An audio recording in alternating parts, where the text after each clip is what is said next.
Alors Daniel Thompson, c'est pas stressant du tout en fait finalement de sortir un DVD quand on a eu un succès avec un film.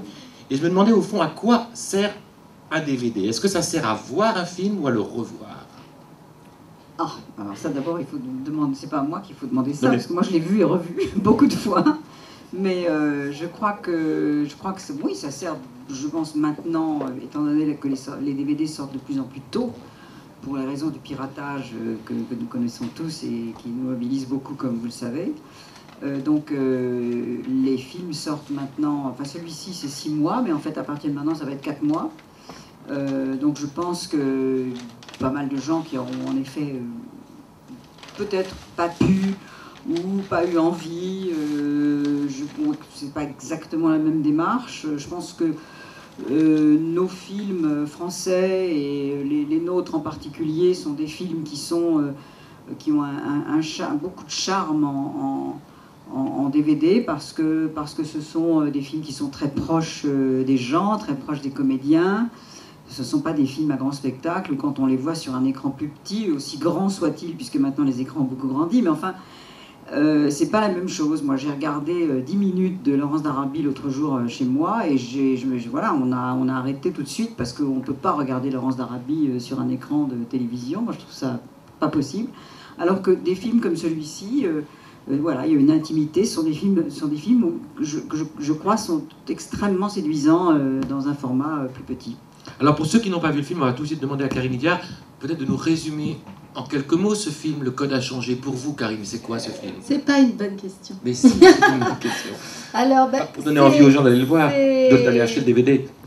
C'est un dîner qui est organisé chez moi et mon mari Danny Boone. J'organise un dîner et il y a un certain nombre de personnes invitées. C'est donc la préparation de ce dîner, le dîner en question et les conséquences de ce dîner un an après.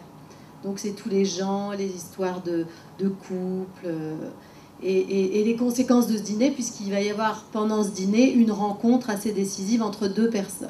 Il se trouve que c'est mon mari, bon, qui rencontre une autre femme lors de ce dîner. Et voilà, les conséquences un an après de tout ce groupe d'amis. Est-ce que c'est bien résumé, Christopher? Non, très mal. C'est un film qui est pas facile à résumer, et c'est pas facile d'inclure toutes les facettes, toutes les histoires qu'il y a à l'intérieur. Il y a, je crois, 11 personnages, et chacun... Karine a été très très bien, parce qu'en fait, elle a raconté son histoire. Voilà, c'est ce qu'il y a dans La Nuit américaine de Truffaut, où chacun raconte ses histoires. En fait, c'est un film qui tourne, c'est l'histoire d'un avocat que je joue, qui est un avocat pénaliste, et qui arrive à ce dîner et qui va perdre sa femme au profit du mari du personnage que joue Karine. Mais qui finalement restera avec moi, parce que bon. Moi, je vais vous raconter l'histoire, parce que je crois que franchement... Ils savent pas faire, c'est ça. Non, mais c'est surtout, ça tournique autour de une réflexion que je m'étais faite et dont j'ai fait part à Christopher quand on était dans les nébuleux moments du début d'un scénario, qui était que je trouvais que, et j'avais observé surtout le fait que il y a une sorte de transformation de masque qui se produit entre le moment où on quitte son travail, si on a le courage, si j'ose dire, parce que bon, on est fatigué, si on a le courage de ressortir de chez soi pour aller partager quelque chose avec des amis, il y a forcément un effort, il y a forcément une décision. C'est pas vrai pour le reste de la journée. On est obligé d'aller travailler le matin. On n'est absolument pas obligé de sortir le soir et d'aller retrouver les copains. Et si on y va, eh bien, la moindre des choses, c'est d'apporter quelque chose en dehors d'une bonne bouteille de vin ou d'un bouquet de fleurs, mais c'est d'apporter une forme de bonne humeur. La fameuse devise que mon père admirait tant et qui était « Il est poli d'être gai », qui est de Marie Curie. Voilà, ben, il est poli d'être gai, mais en même temps, ça veut dire qu'on joue un rôle, on se transforme. Donc on met le spectateur dans la confidence de qui sont ces gens et quelle est leur vraie vie, c'est-à-dire quels sont les emmerdements de la journée, la vraie vie. Et puis le soir, ben voilà, on fait comme si voilà, les enfants sont brillants, les carrières vont bien, la bouffe est bonne. Donc voilà, et je crois qu'on vit tous ça très souvent. Et donc ça nous a intéressé de fouiller ce phénomène qui peut être à la fois appelé de la bonne humeur, de la convivialité, de l'hypocrisie. Vous aimez l'hypocrisie, vous aviez dit la dernière fois, vous aimiez finalement les nécessaires. Hein. Je crois que oui, je crois sans une forme en effet, à la fois de mensonge et, alors peut-être pas d'hypocrisie, mais bon, c'est le thème du misanthrope, hein, je ne l'ai pas inventé, voilà, Alceste, il se retrouve tout seul à la fin de la pièce. Et donc si on dit sans arrêt à tout le monde ce qu'on pense, la vie en commun est très très difficile.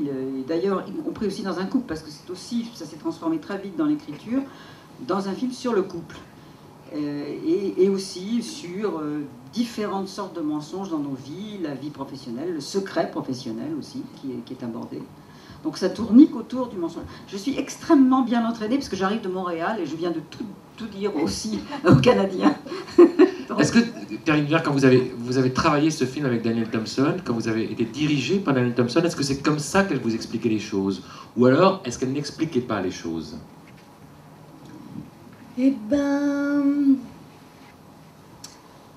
un peu des deux. C'est-à-dire que non, il n'y avait pas d'explication de texte comme ça, mais il était entendu que le niveau de jeu, où ça se passait à ce niveau-là. C'est-à-dire qu'il y avait cette subtilité-là, qu'il ne fallait pas oublier ceci, qu'il s'était passé ça avant, que ce mot-là faisait référence à ce qui se passe après, puisqu'il y a pas mal de flashbacks, etc. Donc c'était juste remémorer, mais au fond, la chose, je la comprenais, et je pense que Daniel savait que je la comprenais. Après, c'était finasser un petit peu, souligner certaines choses. Donc c'était vraiment de la direction, mais à partir d'un terrain, d'un langage commun, je dirais. Et pour vous, Christopher, double difficulté, vous connaissiez parfaitement le texte, et après, il fallait l'interpréter. Moi, les expériences que j'ai eues... On peut préciser que vous avez écrit des scénarios. Oui, voilà. Les expériences que j'ai eues jusque-là comme acteur dans des films que j'ai coécrits, c'est-à-dire dans 3 films qu'on a tournés ensemble, et de plus en plus, et encore plus dans celui-là que les autres, c'est vraiment alors, sinon c'est impossible, c'est de me retrouver avec les autres acteurs et d'arriver à oublier cette phase d'écriture et le plus possible. En tout cas, sur le plateau, pendant qu'on joue, pendant qu'on met en place ce qui va se passer entre nous, notamment dans ce dîner, on a passé beaucoup de temps ensemble. Mais même en dehors, je pense à une scène qu'on a tournée avec Karine, qui est une scène que j'aime beaucoup, une scène où on est deux dans un restaurant, où en fait, voilà. Ces moments-là, moi j'ai vraiment un plaisir énorme à m'extraire de l'écriture et à me laisser, comme disait Karine avant, guider, c'est-à-dire un petit peu pousser à droite, à gauche, des rappels de choses, et à me faire rappeler des choses que moi-même je ne vois plus du tout de la même manière que quand on écrit ensemble, où on est vraiment dans un état tout à fait différent. Là où Daniel dit il est poli d'être gay, ils sont très polis aussi parce qu'ils nous font complètement oublier qu'ils sont de la même famille, qu'ils ont écrit ensemble, qu'ils vont en parler le soir, etc. On l'oublie complètement sur le plateau.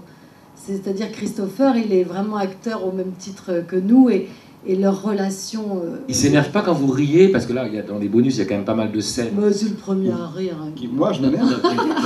Quand on est obligé de refaire les scènes à cause des fous rires permanents qu'on voit dans les bonus, ça énerve pas Christopher? Ah bah ça énerve pas Christopher du tout, il est effectivement le premier à rire, parce que vraiment je suis...